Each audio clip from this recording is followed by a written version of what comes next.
Un café, s'il vous plaît. Un café pour la table 6. Ligne droite, Combien je vous dois? C'est beaucoup trop cher. l'addition. Et pour cette édition, donc, on retrouve toute l'équipe et notre partenaire du jour, Stanislas Rigaud. Bonjour à tout le monde et bonjour à vous, Stanislas. Bonjour Elisabeth, bonjour à tous, et donc pas à toutes comme d'habitude, mais grâce à Richard. Mais oui, Richard rééquilibre tous, la balance, parce qu'il y a... Mais on et est Franck, même en évidemment. infériorité numérique, les femmes, pour Enfin. une fois. C'est vrai. Ça y est, Richard, on est là. Ah là là. Si les gens se demandent à quoi je sers, voilà, c'était juste pour que Franck ne soit pour le plus en quota. infériorité numérique. Et encore, on a Louis de l'autre côté, hein, donc... Oui, c'est vrai, mais bon, c'est assez rétrograde quand même de nous définir comme ça par notre sexe biologique, chers amis. Alors, on parle donc ce matin avec vous, Stanislas, de Richard Ferrand, qui est pressenti pour le Conseil constitutionnel. Oui, c'est un des sujets évidemment importants, mais pour commencer aujourd'hui, il a cette addition, et ce sera évidemment lié au sujet de Richard Ferrand. Je voulais vous parler de ce débat sur l'identité nationale, cette fausse bonne idée de François Bayrou qui a été amenée dans le débat il y a de ça quelques jours. Fausse bonne idée, pourquoi ? Parce qu'évidemment, c'est un sujet fin, c'est un sujet qui masque les vraies difficultés, les vrais soucis du pays. Et puis même stratégiquement pour lui. À droite, on a Wauquiez, Darmanin, Retailleau, Attal qui se donnent des sensations en parlant de ce débat sur l'identité nationale. Ça leur permet, dans le JDD, de faire des grandes annonces sur des sujets évoqués depuis maintenant une vingtaine d'années. Ça leur permet également de draguer un certain électorat. Ça leur permet également de se sentir pousser des ailes dans la course à la présidentielle. À gauche, évidemment, ça ne contente personne, puisque le PS compte défendre une France métissée, et la France insoumise a carrément acté le grand remplacement, puisque son leader, le grand seigneur Jean-Luc Mélenchon, lui considère désormais que la France est bel et bien remplacée, répondant ainsi à Éric Zemmour et en lui donnant raison. Il parlait pendant la présidentielle de la créolisation. Maintenant, il assume totalement de parler de grand remplacement. Et puis surtout, c'est au centre que les débats vont être amusants, puisque Madame Borne, et c'est là où le lien avec le Conseil constitutionnel, Madame Borne, elle ne veut pas toucher à la Constitution, expliquant que c'est un droit, que le Conseil constitutionnel est évidemment sacré, et c'est évidemment sacré avec M. Fabius, mais ça le sera d'autant plus avec l'un des meilleurs amis du président de la République, Richard Ferrand, dont on parlera sûrement tout à l'heure. Et puis au milieu, François Bayrou, qui lui nous dit que la question est beaucoup plus large que le droit du sol. Qu'est-ce qu'être français ? À quel droit et surtout à quel devoir cela ouvre-t-il ? Alors ici, personne n'était en âge de voter en 2007, mais nous voilà de retour à l'époque... Sauf Richard. Ah pardon, Mais c'est tellement gentil, Stanislas. Bah, surtout, la phrase qui m'animait en pensant à cette phrase, c'était vraiment celle de Samuel Ullmann, la jeunesse n'est pas une période de la vie, mais un état d'esprit. Et ici, nous avons tous 20 ans autour de cette table. Donc nous voilà de nouveau de retour en 2007 avec le président Sarkozy. Alors en l'occurrence, Sarkozy, on l'aime, on ne l'aime pas, mais il avait au moins le mérite d'avoir un peu de charisme, ce qui n'est pas forcément le cas du locataire de Matignon. Mais nous voilà donc de retour sur un débat fin, sur un débat qui a été tranché par les Français dans toutes les études d'opinion. Aujourd'hui, la question de l'identité nationale est évidemment remportée par notre camp, et il ne faudra donc pas tomber dans ce piège-là. En relançant ce débat, François Bayrou nous humilie. Il feint d'ignorer que l'immense majorité des Français est d'accord. 77% d'entre eux exigent le retour des frontières parce qu'ils savent ce qu'est la France. C'est ainsi qu'Éric Zemmour parle de ce débat, et je crois qu'il a parfaitement raison, et que la seule voie qui nous permettrait d'avoir un débat apaisé et un débat réaliste serait la voie du référendum, voie qui est aujourd'hui absolument refusée catégoriquement par le gouvernement. Sauf un, mais qui n'a visiblement pas la majorité, et évidemment par toute la gauche qui refuse que ce débat soit proposé aux Français. À l'Assemblée, pourquoi pas si c'est pour hurler, mais pour donner la parole aux Français, les portes sont closes. Merci pour cet édito, Stanislas. S'ils refusent ce référendum, c'est peut-être parce qu'ils ont conscience de ce que pourrait être le résultat et qu'il ne leur plaît pas. Ah oui, mais c'est un signal très positif en fait. C'est un signal très positif, mais qui est dramatique. C'est-à-dire que c'est l'un des rares sujets sur lesquels les Français n'ont jamais eu à s'exprimer. Et c'est un sujet pourtant qui les préoccupe grandement dans toutes les études d'opinion, encore une fois, où à chaque élection, on sent que c'est le débat qui clive et que c'est le débat dont les Français veulent parler. Et pourtant, il est toujours mis sous le tapis. Est-ce que vous n'avez pas l'impression, quand vous dites on n'a jamais demandé leur avis aux Français sur ce sujet, que d'une certaine façon, c'est quand même pas un peu ce qu'on leur demande au moment des élections ? C'est vrai, vous avez raison. Ils ont les élections pour se pour s'emparer de ce type de sujet, mais tous les candidats aux différentes élections passées n'ont pas voulu, eux, le mettre en avant par peur de cliver. Et je crois surtout qu'il y a beaucoup de caricatures sur ce sujet et que l'avantage d'un référendum pourrait être la clarté de la question que l'on poserait. Est-ce que c'est une modification de la Constitution ? Est-ce que c'est directement sur nos frontières ? Est-ce que c'est directement sur les expulsions ? Que sais-je, en tout cas, les Français n'ont pas eu à se prononcer de façon concrète sur ce sujet, et ça c'est évident. Et puis de toute façon, si nous sommes attachés à la démocratie, personne ne peut être contre le principe d'un référendum, quel que soit le sujet. On a parlé un peu de ce droit du sol, d'immigration ce matin. On a demandé à Pascal Pierrat, qui nous a parlé donc, du droit du sol, ce qu'était être français. On a posé la même question à Yvan Rioufol. À votre tour, Stanislas, être français, donc c'est quoi ? C'est pas simplement vouloir l'être, déjà. C'est un sujet c'est une réponse que l'on entend parfois à gauche, en considérant que le fait d'être français était une question de volonté. Mais je crois qu'être français, c'est plus que cela. C'est évidemment une part de soi qui s'agrège au pays, mais c'est aussi être un héritier, c'est aussi être attaché à une terre, à une langue, c'est aussi attaché à une ethnie. Le français est blanc, ce n'est pas un scoop. Ça choque peut-être certains, mais aujourd'hui, je crois qu'il n'y a plus de tabou à ce propos-là. C'est être attaché à une histoire, c'est faire du passé glorieux et peu glorieux pour certains moments de la France d'être entièrement en accord avec cela. Et je crois que c'est tout ça qui contribue à être français. Et évidemment, on pourrait citer différentes, celles de Bainville, celles de d'autres grands auteurs ou historiens. Mais je crois que voilà, c'est un peu tout ça à la fois d'être français en 2025. Alors justement, Bainville disait qu'être français, que la France n'est pas une race, c'est un composé. Je suis pas certain qu'être français, c'est être blanc. Voilà, il y a une députée absolument remarquable qui est en train de défendre Mayotte. Et voilà, je ne sais pas si elle s'identifierait comme blanche. Il y a les Antilles, il y a la Martinique. Autrement dit, c'est une composante. Ça fait partie des. Voilà, je trouve que la question ethnique n'est pas forcément la meilleure. Et d'ailleurs, ça renvoie à quelque chose de profond sur ce débat sur l'identité. Vous dites que notre camp a gagné, qu'on sait déjà ce que c'est qu'être français. En fait, j'ai surtout l'impression qu'on a une espèce de définition négative. C'est-à-dire, si on demande aux Français s'ils veulent plus d'immigration, ils répondent non. S'ils demandent s'ils veulent remettre en cause des accords avec l'Algérie, ils disent oui.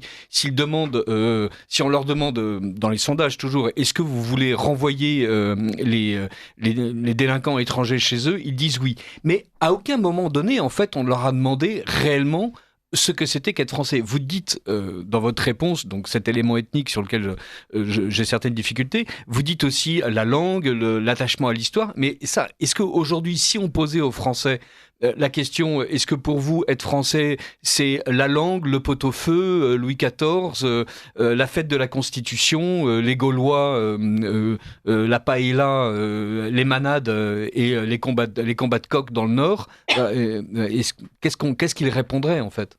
Alors sur Jacques Bainville, mais vous connaissez, j'imagine, c'est même certain, mieux Jacques Bainville que moi, mais je crois que le contexte dans lequel il prononce ou il écrit cette phrase, du moins, n'est pas exactement le même aujourd'hui. Et qu'aujourd'hui, oui, ça fait partie des composantes, non pas essentielles, mais à prendre en compte dans la définition d'être français. Et évidemment que les Antilles, et pour avoir eu la chance en plus d'être en Nouvelle-Calédonie, en Guyane plus jeune, je me rends parfaitement bien compte de l'amour de ces gens-là pour notre pays et pour leur pays. Oui, sur l'aspect négatif, il y a ce sujet qui est posé par les éléments du réel quotidien qui nous rend plus promptes à parler de ces sujets de façon négative. En revanche, oui, il faudrait demander aux Français en majorité ce qu'ils considèrent comme étant le plus important. Mais je crois que beaucoup d'éléments récents, comme la couverture de Notre-Dame, comme les Jeux Olympiques, ont prouvé que les Français étaient attachés à leur histoire de France et que c'était un élément important. Que ce soit au moment où Notre-Dame brûle ou à sa rouverture, le bien immatériel qui est Notre-Dame était dans le cœur de tous les Français. Et je crois ça indépendamment de leur religion, par exemple, ou de leur couleur de peau pour aller dans votre sens.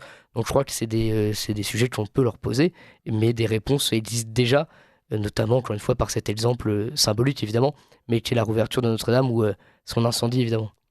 Alors, je suis évidemment d'accord avec vous. Ce qui me gêne un petit peu, c'est que quand J'ai on pas va pris sur trop de risques sur Notre-Dame. voilà. Quand on va sur l'onglet du site de l'Élysée, à la rubrique Nos fiertés, justement, Emmanuel Macron met les Jeux Olympiques, Notre-Dame de Paris, les 80 ans de la Libération et la francophonie. Donc, heureusement qu'il n'a pas mis effectivement l'état économique de la France, on aurait été un peu surpris. Mais est-ce que donc Emmanuel Macron, en fait, fait partie du camp national quand on voit les fiertés qu'il aligne? Mais je crois que nous en avons parlé il y a de ça 2 semaines avec vous. Je radote. Non, pas du tout. C'est très intéressant. Mais je crois que c'est le drame d'Emmanuel Macron. Il a de bonnes intuitions. Il en a.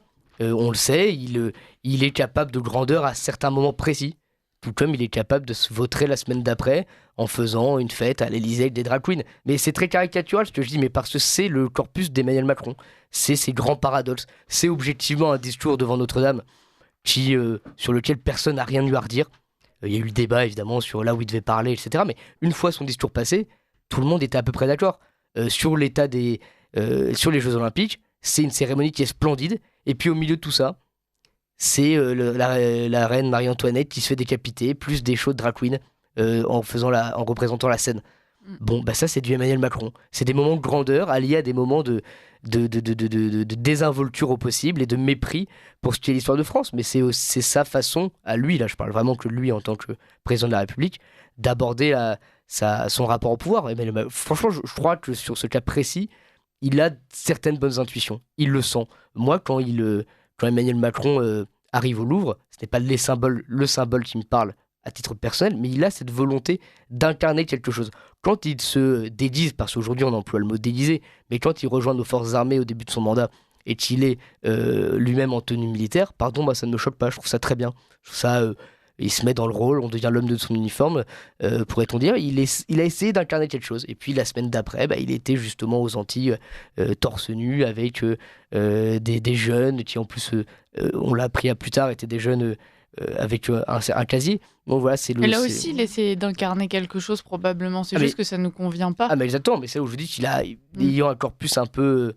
Je pense qu'il aurait pu faire la gymnastique. Il est capable d'un grand écart permanent. Est-ce que c'est conscient, selon vous? Est-ce qu'il n'y a pas la volonté, justement, d'essayer de démontrer que tout se vaut, que tout peut être mis sur le même plan et qu'il y a autant de beauté dans la réouverture de Notre-Dame que dans un show de drag queen? Ça, je vous avoue que je ne sais pas. Et Aya Nakamura et l'Académie française dont elle sortait, c'est un peu la même chose. Oui, mais vous voyez ce qui a dérangé, et c'est là où, par exemple, sur l'aspect de la question ethnique que l'on posait, Aya Nakamura, objectivement, indépendamment de ses textes, évidemment que ça a dérangé certaines personnes, en France, peut-être dans leur inconscient, mais que ce soit elle qui la représente à ce moment-là. Tout comme tout le monde serait amusé de voir au Congo, si la Coupe du Monde ou les Jeux Olympiques y allaient, tout le monde serait dérangé ou en tout cas interloqué de voir la chanteuse Angèle prendre part à cet événement en tant que représentante du Congo. Vous voyez, même si elle y était, qu'elle était de papier, qu'elle avait fait sa carrière là-bas. Donc c'est là où il y a cette question-là en tout cas qui se pose pour les Français. Mais Aya Nakamura, voilà, c'est encore une fois l'exemple parfait de ce qu'Emmanuel Macron va incarner. Puis de l'autre côté, il y a Céline Dion. Donc et Céline Dion a peut-être moins dérangé. Je ne suis pas plus grand fan de Céline Dion que d'Aya Nakamura, pour être très franc. Mais voilà, c'est en même temps permanent. Il n'y a rien de révolutionnaire dans ce que je dis sur cette position stratégique du président de la République, mais qu'il faut prendre en compte quand on essaie de le comprendre. Et tant mieux si l'Élysée considère que les fiertés françaises sont les 80 ans de la Libération, la rouverture de Notre-Dame et d'autres sujets qui sont évidemment importants. Sur cette définition un peu négative de l'identité, on a l'impression que ce dont les Français rêvent, en fait, c'est de se retrouver entre eux. C'est-à-dire, ils ont la conscience d'un pays fracturé, divisé, communautarisé, archipélisé, pour parler comme Fourquet.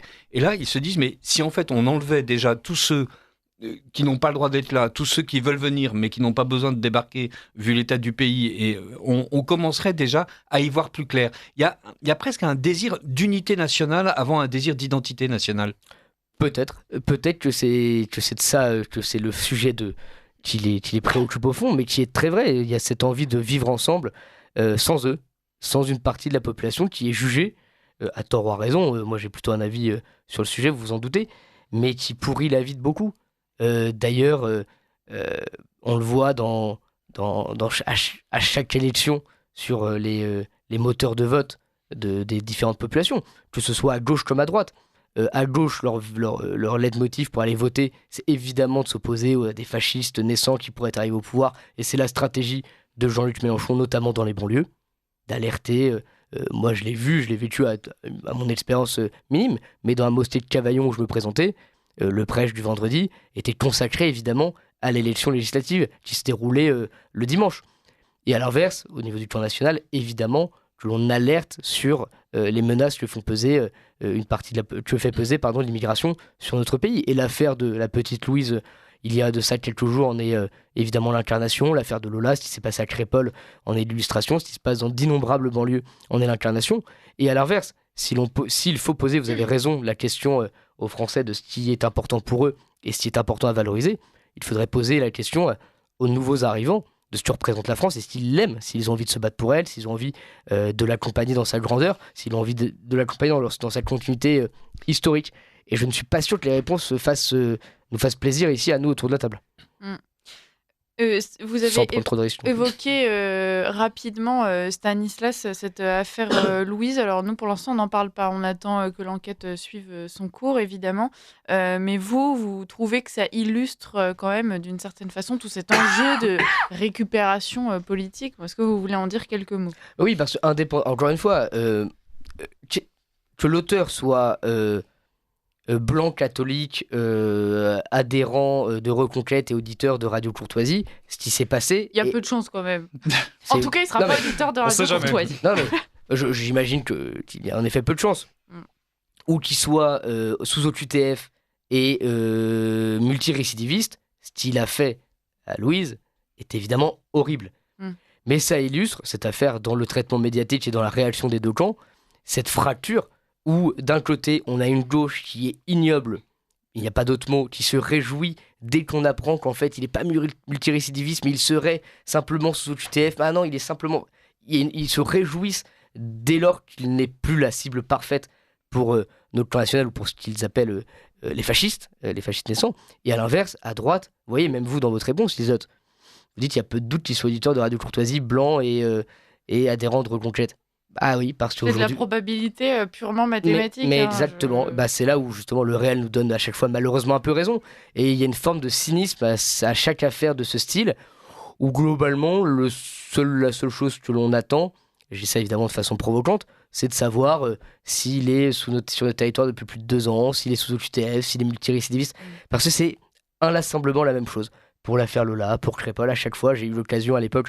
Moi, en tout cas, de me retrouver sur différents plateaux mainstream, comme on dit, ou en tout cas des plateaux traditionnels, où l'idée d'évoquer le lien avec l'immigration les faisait tous bondir de leur chaise. Et puis à chaque fois, on se rend compte 2 jours plus tard que, oui, en effet, ils sont tous issus de l'immigration. Tous, c'est-à-dire que, par exemple, sur Crépol, ils le sont tous. Il n'y a pas de doute. Lola, c'est une OQTF, etc., etc. Laurent Nunez a fait d'ailleurs quelque chose d'absolument magnifique, une pirouette... Laurent Nunez, le préfet de police de Paris. Le préfet de police de Paris. Pirouette à ne pas reproduire chez soi si on ne veut pas se briser la colonne vertébrale. Mais dans un interview, on lui pose la question de savoir s'il y a un lien entre délinquance et immigration. Et là, il répond, il y a une réponse magnifique de préfet, de haut fonctionnaire rodé à l'exercice. Il répond non, absolument pas. Voici les chiffres. Et puis il nous donne les chiffres. Et puis tous les chiffres concordent avec le lien entre l'immigration et l'insécurité, notamment en Ile-de-France. Ce qui est quand même magnifique. Et on sait que dans les prisons, 25% des détenus sont étrangers, qu'en Ile-de-France, on avoisine les vols dans les transports en commun à 91% d'étrangers, les agressions sexuelles, je crois que c'est 67% en Ile-de-France. À Marseille, la délinquance, c'est 55%, etc. À Lyon, c'est 43 ou 44. Et à chaque fois, le pourcentage que vous citez, c'est du fait d'étrangers. C'est 55% Exactement. Du fait d'étrangers. Non, exactement. Non, mais c'est et d'étrangers, pas d'origine étrangère. Donc, c'est des gens qui n'ont pas leur papier français. Exactement. D'étrangers. Pas de personnes qui seraient issues de la 2e génération d'immigration, 3e. C'est des personnes sans papier français. Il y a ou arrivées, années. voilà, bien sûr. Ou ayant bénéficié ces généreuses dispositions du droit du sol qu'on évoquait avec Madame Pierrat. Dont on a parlé ce matin, effectivement. D'ailleurs, chers auditeurs, vous pourrez retrouver l'émission sur le site ou sur YouTube. Cette affaire, Louise, quoi qu'on en dise, elle démontre quand même qu'il y a un malaise, puisque comme vous le dites, à partir du moment où on a vent de l'horreur, la chose que tous les Français, alors tous les Français, j'exagère un peu, mais en tout cas tous les médias attendent de savoir, c'est l'identité de l'agresseur. Ça prouve qu'il y a une question. La gauche voudrait nous faire croire que non, que c'est un non-sujet, mais en réalité, ils sont les premiers à valider ça aussi. Mais la gauche, je vais même aller plus loin, la gauche est, je crois, plus attentive encore au nom de l'agresseur que nous, parce qu'ils ont besoin de pouvoir nous couper l'herbe sous le pied. Mais encore une fois, c'est ce qu'on pense, j'imagine, tous ici. Mais qu'il s'appelle encore une fois Stanislas ou Mohamed, le drame reste le même. Simplement, et ça va un peu répondre aussi à ce que vous avez dit, Richard Dehaze, à l'instant, sur le fait que les Français ne veuillent plus vivre avec d'autres et ont l'impression qu'ils sont mieux et qu'il y aurait moins de problèmes sans eux, sans l'immigration. C'est un peu de ça, c'est-à-dire qu'on se dit on a suffisamment de détraqués dans notre pays, on a une justice suffisamment défaillante pour ne pas en plus accueillir la jeunesse ou les voyous d'autres pays, ce qui me paraît du bon sens absolu. Moi, je n'ai aucun souci pour être extrêmement ferme avec tous les Français depuis 40 générations. Aucun souci. S'il faut les punir sévèrement, il faudra les punir sévèrement. S'il faut les mettre en prison pour 40 ans, les mettre en prison pour 40 ans. Simplement, on n'a pas, en plus de cela, à récupérer la jeunesse, enfin de la jeunesse d'ailleurs, pas que jeune, mais qui sème le chaos, la mort et la tristesse dans les foyers français parce qu'ils tuent et pillent et violent dans beaucoup d'endroits et beaucoup trop d'endroits dans ce pays. Alors, on voit que le droit ne va pas nous aider à suivre justement ces préconisations que vous nous faites, Stanislas. On a donc ce fameux influenceur Doualem qui est revenu en France et puis qui va toucher 1 200 € pour nous faire pardonner de l'avoir dérangé et envoyé en Algérie, d'où il a été expulsé ensuite. Et donc tout ça, ça pose la question du pouvoir aujourd'hui des juges en France. Et donc on en arrive à parler notamment du Conseil constitutionnel. Richard Ferrand, on peut en redire quelques mots. Vous nous avez déjà dit que c'était le meilleur ami d'Emmanuel Macron, mais bon. C'est l'un des très bons camarades. C'était une façon de parler, oui. Oui, non, je sais bien les autres, mais... Non, Richard Ferrand, oui, pour rappel, pour nos éditeurs, il était ministre en 2017 sous Emmanuel Macron. Une affaire de mutuelle en Bretagne l'a contraint à démissionner à l'époque. Il a ensuite été président de l'Assemblée nationale. Il vient de l'aile gauche de la Macronie. Enfin, il vient même d'ailleurs du Parti socialiste, parti dans lequel il était plutôt du côté des frondeurs face à François Hollande, avant de se tomber éperdument amoureux du président de la République, Emmanuel Macron, qui n'était encore que candidat à l'époque. Et c'est l'un des derniers fidèles d'Emmanuel Macron. Au moment où tout le monde tente de balayer l'héritage laissé par le président, lui reste plutôt fidèle, il fait partie de ses conseillers de l'ombre, de ses visiteurs du soir, comme on a tendance à le dire, et il a été proposé par Emmanuel Macron pour prendre la tête du Conseil constitutionnel, succédant ainsi à Laurent Fabius. Alors, Laurent Fabius, c'était déjà quelque chose, très à gauche, mais là, ce qui est dit et ce que l'on comprend, c'est que l'objectif, en nommant Richard Ferrand, est de s'assurer pour jusqu'en 2034 que le pouvoir constitutionnel sera assuré et en tout cas protégé par un macroniste historique, puisque vous l'aurez compris, leur crainte est de l'arrivée au pouvoir des extrêmes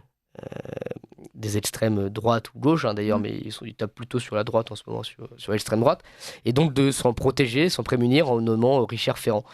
Mais comme nous l'avons vu à l'occasion de la dernière loi immigration, non pas sur le fond mais sur la forme, c'est vrai, mais c'est le Conseil constitutionnel évidemment qui bloque et qui attaque et qui s'est attribué des pouvoirs bien trop grands, alors qu'à l'époque son but est évidemment de s'assurer de la cohérence des textes législatifs, mais pas de faire de la politique. Et aujourd'hui, le Conseil constitutionnel indéniablement fait de la politique. Et d'ailleurs, encore une fois, si je mets de côté le fond 2 secondes, sur la forme, le message envoyé est catastrophique. Le message envoyé par Emmanuel Macron est vraiment désastreux pour le pays, qui ne va voir dans la nomination de Richard Ferrand simplement une dernière bravade du président de la République qui met un de ses proches pour le recaser. Tout comme dans les personnalités qui seraient soumises également, qui seraient présentées par Gérard Larcher et Madame Braun-Pivet. Ils nous mettent des sortants de la Macronie ou qui n'ont pas été élus aux dernières législatives. Mais le message, encore une fois, envoyé à ce moment-là est désastreux. C'est on recase les copains et des copains qui pensent vraiment comme nous, comme ça on est sûr de tenir les rênes. Donc, Et voilà. surtout, on recasse des gens qui ne sont pas professeurs de droit. Et c'était le dernier point. Par- Non mais vous l'avez dit, mais je m'arrête, ça m'arrange. Mais ça, Non, mais ça fait longtemps que c'est comme ça, hein, malheureusement. Hein, voilà, on n'est plus apte forcément à avoir des compétences particulières pour acquérir un poste. Maintenant, en politique, c'est quelque chose de très classique. Mais sur Richard Ferrand, il y a d'ailleurs des déclarations très inquiétantes sur le fait qu'il veuille cesser la limitation de 2 mandats présidentiels pour Emmanuel Macron. Et on apprend sa nomination. Est-ce qu'il n'y a pas là une stratégie assez macabre d'Emmanuel Macron qui, comme par hasard, est en danger absolu en ce moment dans une crise politique assez dingue, assez inédite. Y a pas vous y croyez, vous, à cette théorie Il serait assez masochiste de mettre en place les pions qui lui permettront de rester au pouvoir alors que plus personne ne veut de lui et que tout le monde explique déjà qu'il est en fin de règne. Enfin, je veux dire, il a quand même la place pourrie du moment. Il est tellement compliqué à lire, ce personnage. Je vous invite à lire le dernier livre d'un journaliste, le président toxique, qui correspond. Le terme toxique correspond et est employé par ses proches et correspond bien à sa personnalité. Vraiment très, très compliquée déjà à lire et qui ensuite est vraiment très violente. Donc on ne sait jamais, c'est vraiment une personnalité très compliquée, très complexe. Donc il pourrait aller jusque-là, je pense. Ouais, il est capable de tout, mais bon. Encore une fois, sur le symbole et sur le signal envoyé, ce que vous venez de rappeler est évidemment compliqué.